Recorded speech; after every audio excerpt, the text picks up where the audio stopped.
What's happening, my Jacked family? Coach Scott here, jacked40.com. In today's video, I'm going to be sharing the best rate of weight loss when you're trying to get shredded after 40. In other words, how much weight you should be aiming to lose each and every week during your cutting phase. Now, if you're like me and most other men over 40, you want to burn fat fast and get this cutting phase done and over with as quickly as possible. But there's a big difference between fast fat loss and fast weight loss. Now, you could try to lose as much weight as possible each and every week, but you're going to be losing a lot of water weight and you're going to be losing some muscle mass during that process, and you're not going to be burning fat any faster. In fact, you're going to be making it harder and harder on yourself to burn fat the deeper you get into this cutting phase if you take this more aggressive approach, especially right out of the gates. Your goal when trying to get shredded after 40 should be to have most, if not all of that weight loss come from fat. So you really want to make sure you're aiming for an optimal rate of weight loss each and every week that's going to allow you to preserve your muscle mass throughout the entire cutting phase, maybe even gain a little bit of muscle mass during that process. It's difficult, it's rare, but it's definitely a possibility. You also want to make sure you're aiming for an optimal rate of weight loss that allows you to maintain your strength and performance during your workouts. This is gonna, number one, help you maintain your muscle mass during this process, but it's also going to allow you to burn more calories. The better you're performing in the gym, the more strength you have, the more you're able to lift, the more calories you're gonna be burning during that training session. Aiming for an optimal rate of weight loss will allow you to maintain your energy and your focus so you can enjoy participating in fun activities with your friends and your family, basically living your life to the fullest while you're going through this cutting phase. You're also going to keep your metabolism elevated because you're eating more and you're moving more. And most important for us men over 40, when you're aiming for an optimal rate of weight loss, you're gonna keep your testosterone levels elevated as well. If you are too aggressive with your weight loss, you are definitely gonna see your testosterone tank in a hurry. Basically, you want your diet to suck as little as possible and the process to be as manageable as possible. And for this to happen, the optimal rate of weight loss to aim for is 0.5 to 1% of your body weight per week. So if you weigh 200 pounds, you'd be aiming for 1 to 2 pounds of weight loss per week. This is backed by research. I highly recommend you check out a 2014 meta-analysis, evidence-based recommendations for natural bodybuilders in contest prep. Based on this research, most of us men over 40 would do well starting our diet by aiming for losing 1% of our body weight per week. And the leaner we get, once we start having visible abs, kind of a lean beach body, and we want to push it to get shredded after 40, then we'd be better off aiming for losing just 0.5% of our body weight per week. Reason being here is that the more body fat we have, the less likely we are to lose muscle mass with a more aggressive approach to our diet. Whereas the leaner we get, the less body fat we have for our body to pull from, the energy reserves in our system to pull from as we are dieting down, the more likely, the greater the risk of losing muscle mass. So you want to make sure you are less aggressive with your weight loss the leaner you are. So if you're starting off, you've got a lean beach body right now and you want to take it to that next level and get shredded after 40,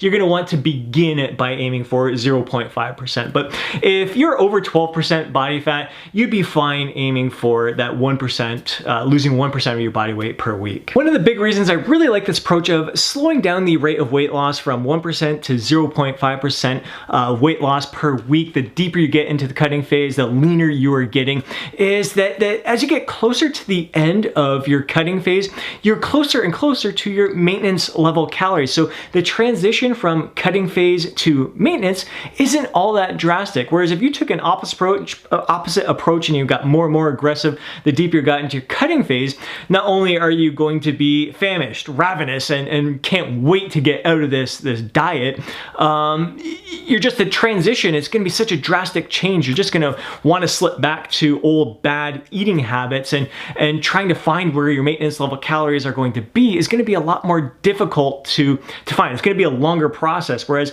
basically your diet has a built-in reverse taper to it. You often hear at the ending your diet, you should end your diet with a reverse taper to get yourself up to maintenance level calories. This almost builds it into it. So rather than wait until your diet's done to reverse taper and slowly get up to maintenance level calories, you're almost there by the end of your cutting phase. That's one of the big reasons why I really like this approach. So let's get to how you can achieve this optimal rate of weight loss of 0.5 to 1% of your total body weight per week. And it has been estimated that a 500 calorie deficit per day can get you to that point of losing 1 pound per week. So this is a rough estimate. It's something to go on, a starting point. So if you are 200 pounds and you're looking to drop 2 pounds per week, you'd have to create a 1,000 calorie deficit in order to achieve that goal. If you want to lose 1.5 pounds, you'd be looking at a 750 calorie deficit.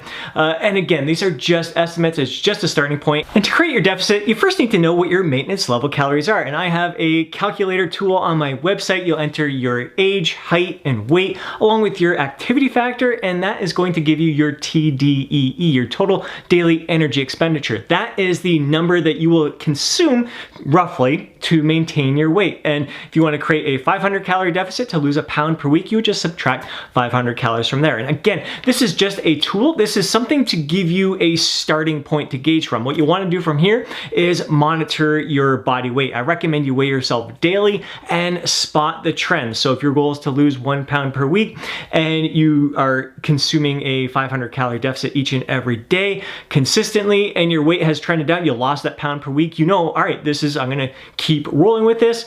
But if you found that you didn't lose 1 pound per week, maybe only lost 0.5 pound, you may have to consume a little bit less. There's a little bit of trial and error involved. And again, when you're starting a diet, you're going to lose more weight that first week. So if your goal is to lose 1 pound and you create a 500 calorie deficit, you may end up losing more than 1 pound that week because you started off, you weren't at maintenance, you were in a surplus before this diet. So you are going to lose, you may see a more drastic drop in the scale weight the first week. A lot of it's going to be food volume in your system, some water, some glycogen, but that first week is always going to be more of a drastic drop. So it's the weeks after that you're really going to want to be paying attention to hitting a consistent weight loss. And again, it's not always linear. Some days are going to be up and down.